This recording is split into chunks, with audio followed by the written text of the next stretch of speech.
A 36-gun frigate of the Royal Navy during the Napoleonic Era had a crew of around 278 men. So let's find out what they were up to. There were 24 fore-topmen. They were divided into two watches, namely into the starboard and larboard watch. Next were the main topmen with 30 men on each watch. Then the mizzen topmen with 9 men in each watch. The officers consisted of 5 commissioned officers, 5 seaman warrant officers, 10 civilian warrant officers, and 10 mates and midshipmen. On the forecastle served another 10 men in each watch, whereas the waisters had 8 men each. The largest group was the afterguard with 40 men in each watch. It also contained the largest number of landsmen, the least qualified personnel on board. The next group were the idlers with 24 men. As you can see, this group is not divided into two watches, similar to the 12 boys serving as servants. One of the largest groups on board were the Marines with a total of 50 men, including the officer and NCOs. The following smaller groups were organized in watches again, namely the boatswain mates with 2 men, the quartermasters with 3 men, the gunner's crew with 5 men, and finally the carpenter's crew with 5 artisans in each watch. Now a bit more information on these groups. The top men on the masts were the most skilled seamen. They also required courage, because ascending and descending in windy weather or even storm was quite a challenge. Note that each group included 1 landsman for each watch. Those were the most able of them, assigned for training. The men on the forecastle of the ship were usually the most experienced but also the oldest and more corpulent, because their work was important, like working the anchor, but less urgent than the work of the top men.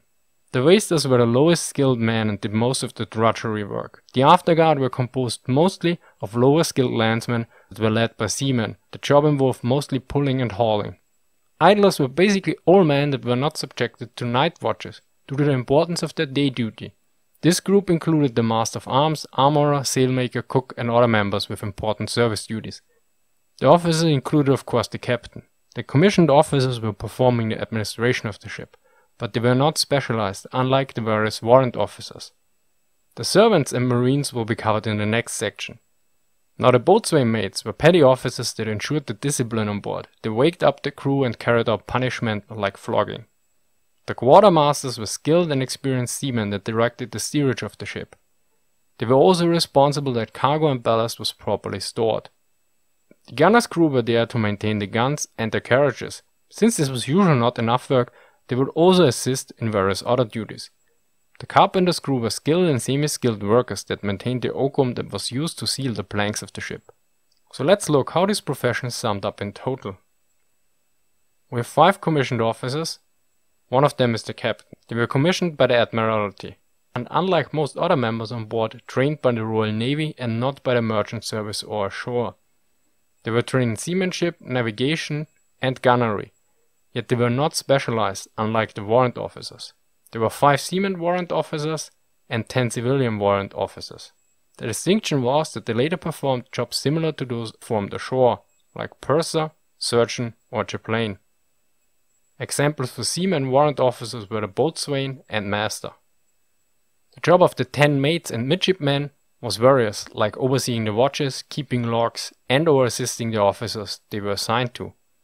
Note, although this was a rather high rank, the average age of midshipmen was 15 to 20 years old. The reason for this was they often came from a privileged position, and the rank of midshipman was an intermediary for reaching the position of lieutenant. The 36 petty officers had various different jobs and occupations, like quartermasters, gunner's mate, sailmaker or even cook, who was usually an experienced seaman that had lost a limb in service. The largest group were the ordinary and able seamen with 84 men. A seaman was a skilled man. He had a vocabulary of several hundred words unrecognizable to the landman. A sailing ship of the age had many miles of rope rigging, and a good seaman was expected to know it intimately, to find the right line in the dark, in a storm or in the rain. He could tie 20 or 30 different knots without hesitation, and perform various kinds of splices. The least experienced group were the 37 landmen, which could have various backgrounds, like weavers, shoemakers, bakers, butchers and others. And some of them served among the idlers that were not subject to night watches. Those like weavers that couldn't make use of their old trade would carry out menial tasks or were trained to be seamen. The ablest landsmen were attached to the topmen watches for training. Then there were the 17 artisans. Although there were more artisans in total on ship, not all of them had a special rank. Skilled men like sailmakers, rope makers and armorers were not seamen and could not be pressed into the navy. Warrants from Navy Board gave them a certain guarantee of status and kept them from more menial duties of the seaman. Next up are the 14 boys, who sometimes served as servants, but could also be working as a seaman. This often depended on the captain. The route of a servant was the privileged way to enter the navy and often was the career step before becoming a midshipman. Now the final group was the second largest group on board with 50 men composed of 1 marine officer, 3 marine NCOs and 46 marine privates. Their duties were to defend against and perform boarding actions in combat, but also to prevent mutinies. Due to the latter, they usually had their own space assigned to separate them from the regular crew. Now let's look back at the original crew layout. Note that this is under normal circumstances. In case of a battle the situation was different. In that case about 70 to 80% of the whole crew would be assigned to the guns. Now a final note on accuracy. As far as I know, the ship illustration is actually not a 36 gun frigate. But since the renowned British naval historian Brian Lavery used it to show the crew distribution, I think it is valid.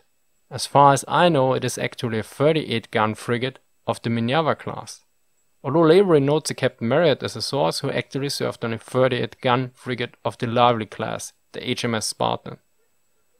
So as always, take all these numbers with a grain of salt, especially since back then the regulations were less overboarding and many aspects were under the authority of the individual captain. As always, all written sources are in the description. If you liked what you saw and you want to help me out creating more content, check out my Patreon account.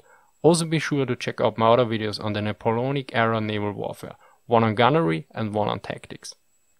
Thank you for watching and see you next time.